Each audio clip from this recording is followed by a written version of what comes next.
Hey YouTube, it's Emily from Whispering Winds Off Grid.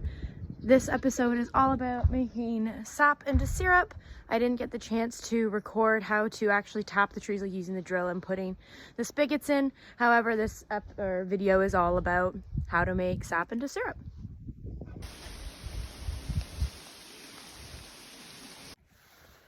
Once you've tapped the trees and they've flown, and you've got sap in your containers, you have to collect it.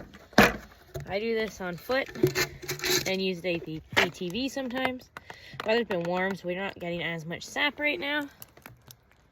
I also use old containers that I collect from neighbors or leftover from what we use, because why pay for containers when I can use them for free? Sometimes debris builds up in the buckets from collecting sap, so I like to strain it before putting it into my big pot for boiling.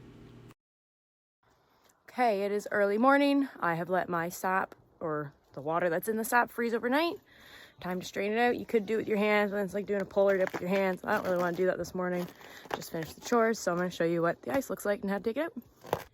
Your sap doesn't completely freeze, just the water that's in the sap that you're going to evaporate away. So taking the ice out means you have to evaporate less.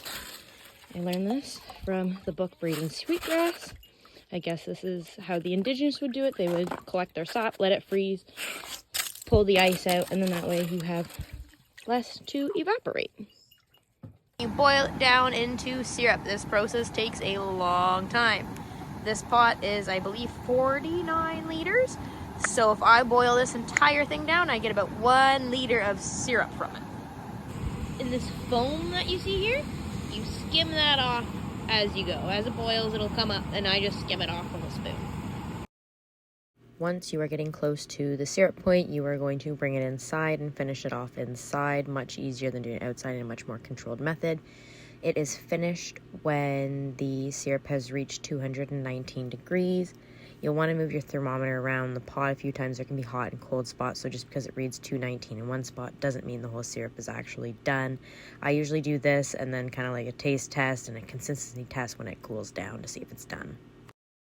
Once the syrup has finished boiling, you're going to want to strain it to get some nice clear syrup. I'm using an old muslin blanket, but you can use cheesecloth or some sort of other filter. I strain mine 3 to 4 times to get my syrup nice and clear. Once I've ran it through the cloth once, I will rinse out the cloth and redo the process, or else the cloth becomes way too clogged with debris from the maple syrup boil. Next up, after everything has been strained, it is time to bottle the maple syrup.